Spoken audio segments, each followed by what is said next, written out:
සුබ දවසක් කියලා ගොඩාක් ආදරෙන් ඔයාව අදත් මගේ channel එකට පිළිගන්නවා. අදත් රසම රස කෑමක් හදන්න එන්නවත් එක්ක අද හදන්නේ chicken roti. මේකට pinches කියලා කියනවා. පාම්පිටි කෝප්ප එකමාරක ප්‍රමාණයක් මම මෙතනදී අරගෙන තියෙනවා. තම්බගත්තු ලොකු අල ගෙඩියක් අරගෙන තියෙනවා. ඊට අමතරව ලුණු ටිකක්, සුදු ලුණු, රම්පේ, කරපිංචායි වගේම අමු මිරිස් කරලක් බොහොම හීනිවට කපාගෙන මං අද අරගෙන තියෙනවා. ඉතින් මේවා මේ ප්‍රමාණය මම 3 දිනකට විතර හරියන ප්‍රමාණයට තමයි හදන්නේ. ඒ කියන්නේ හොඳට බඩ පිරෙන්න කන්න පුළුවන් 3 දිනකට. ඊට අමතරව මම chicken rotiනේ. ඉතින් මම උයාගත්තු chicken ටිකත් අරගෙන තියෙනවා. කියන්න ඕනේ උයාගත්තු chicken තිබුණ නිසායි මම අරගත්තේ. මේක ඔයාලට chicken, මාළු, salmon මේ ඕන දෙයක් ගන්න පුළුවන්. ඒවා නැතත් හදාගන්න පුළුවන්. ඔන්න දැන් මම පාන් පිටි කෝප් එකමාරට රස අණුව ලුණු ටික, කහ කුඩු චුට්ටක්, තරමක ලොකු බිත්තරයක් එකතු කරගන්නවා. ඊට පස්සේ අපිට පුළුවන් මේ ටික හොඳට විස්ක් එකකින් කලවම් කරගන්න. හොඳට මේ ටික මිශ්‍ර වෙනකම්.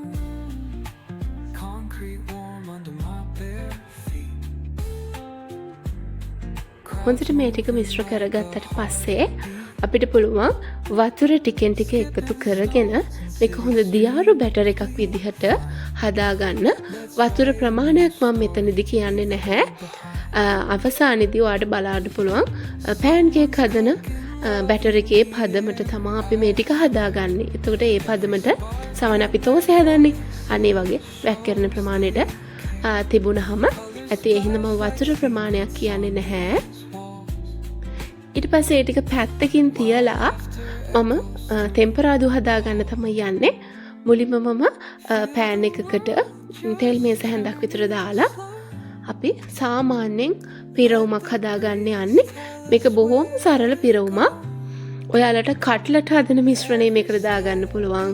එහෙම නැත්නම් ටින් මාළු වලින්, එහෙම නැත්නම් මස් මාළු මුකුත්ම නැතුව, එහෙම නැත්නම් ඔයාලට ලුණු ටෙම්පරාදුවක් හදාගන්නත් පුළුවන්. කොහොම හරි ඔයාලට රසම රස ටෙම්පරාදුවක් හදාගත්තා නම් මේ වැඩේ රසට කරගන්න පුළුවන්. ඊට පස්සේ මම තෙල් ටික රත් වෙගෙන එනකොට සුදු ලුණු, රම්පේ, කරපිංචා මේ ටික දාලා රස අණුව ලුණු ටිකක්, ඒ වගේම කෑලි මිරිස් කුඩු ටිකක්, ඊට පස්සේ අපිට පුළුවන් කහ කුඩු චූට්ටකුත් එකතු කරගන්න ලස්සන පාටක් ගන්න.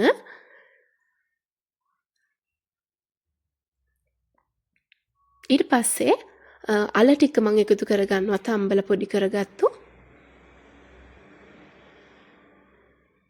මේ වෙලාවේදී මම ගෑස් එක ඔෆ් කරගන්නවා. මෙන්න මේ විදිහට මම හදාගත්තේ.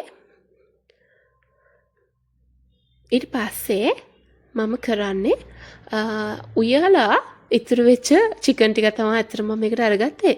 ඒ ටික හොඳට කටු ටික අයින් කරලා හොඳට පොඩි වෙන්න කුඩු කරගෙන තමයි මම මේ අල මිශ්‍රණයට එකතු කරගන්නේ. මේ වෙලාවේදී ඔයාලට කැමති මස් මාළු වර්ගයක් එකතු කරගන්න පුළුවන්. තව දෙයක් කියන්න ඕනේ, මං උයපු chicken තිබුච්ච නිසා තමයි මේ ටික අරගත්තේ. නැත්නම් ඔයාලට ලුණු ටිකක්, ගම්මිරිස් කුඩු ටිකක් දාලා මේ ටික තම්බලා අරගන්නත් පුළුවන්.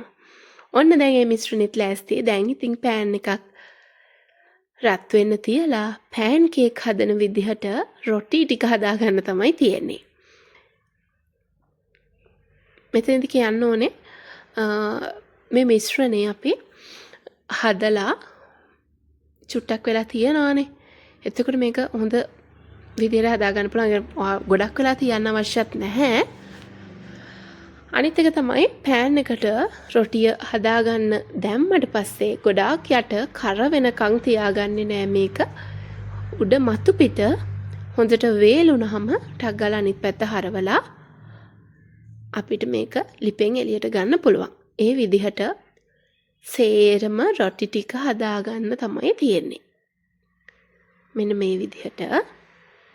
ඔන්න ඉතින් පිටි කෝප් එකමාරෙන් සෑහෙන ලොකු ප්‍රමාණයක් මට හදාගන්න පුළුවන් වුණා. දැන් ඔන්න අපිට තියෙන්නේ අපේ chicken මිශ්‍රණය මේ තෝසෙ වලට දාලා මේක ලස්සනට ඔතා ගන්න එක.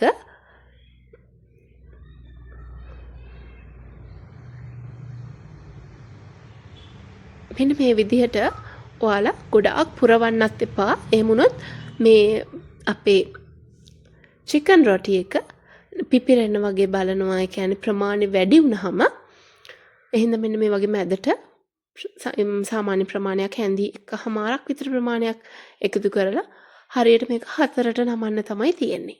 මෙන්න මේ විදිහට. තව එකක් බලන්නකෝ. රොටියේ මැදින් චිකන් මිශ්‍රණය තිබ්බා. දෙපැත්තෙන් නැමුවා. ඊට පස්සේ මැදින් අල්ලලා දෙපැත්තෙන් ආපහු පොඩ්ඩක් නමා ගන්න තමයි තියෙන්නේ. මෙන්න මේ විදිහට. ඉතින් මේ වෙලාවේදී ඔයාලට මතක් කරනවා ඔයා තාමත් මගේ channel එක subscribe කරන්න නැතුව නම් channel එකත් එක්ක එකතු වෙලා ඉන්නේ. ආරාධනා කරනවා channel එක subscribe කරලා දික්කටම එකතු වෙන්න කියලා. ඔන්න ඉතින් මේ විදිහට සම්පූර්ණ chicken roti ටික අපි හදා ගන්න ඕනේ. මෙන්න මේ විදිහට. ඊට පස්සේ අපේ වැඩ ටික ඉවර නෑ. තව චූටි වැඩක් තියෙනවා. ඒ තමයි ආපහු පෑන් එකට තෙල් ටිකක් තවරලා මේ රොටි ටික නැවත වතාවක් අපි පොඩක් පුච්ච ගන්න ඕනේ. මේ විදිහට හොඳට තෙල් ටික තවර ගන්න. ඊට පස්සේ මේ පෑන් එකේ එකින් එක මේ චිකන් රොටි ටික අඩු කර ගන්න ඕනේ. දෙපැත්ත හොඳින් පිලිස්සෙනක මේ ටික හදා ගන්න. ඔච්චර තමයි ඉතින් කරන්න තියෙන්නේ. ඉතින් කියන්න ඕනේ උදේ වෙලාවකට රෑ කෑමකට විතරක්ම නෙමෙයි තේ බොන වෙලාවකට පොඩි බඩගින්නක් ආවම වුණත් ඔයාට ලේසියෙන්ම මේ චිකන් රොටි ටික හදා ගන්න පුළුවන්. මම මේකට චිකන් රොටි කියන්නේ චිකන් දාපු නිසා ඔයාලට මේ චිකන් මස් මාළු කිසි දෙයක් නැතුව වුණත් මේ ටික හදා ගන්න පුළුවන්. එහෙනම් ඔයත් හදලා බලයි කියලා මං හිතනවා. ඔයා හදලා බලලා මටත් කමෙන්ට් එකක් දාලා ඔයාගේ රස මාත් එක්ක බෙදා ගන්න කියලා මං ආදරෙන් ඉල්ලනවා.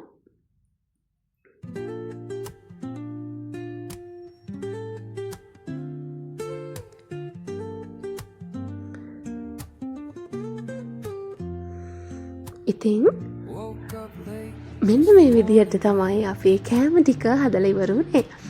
එහෙනම් අදත් මගේ කටහඬ අහගෙන ඉඳපු ආට ගොඩාක් ස්තුතියි කියන ගමන් දිගටම මාත් එක්ක එකතු වෙලා ඉන්න කියලා ආදරෙන් මතක් කරනවා. එහෙනම් ගිහින් එන්නම්.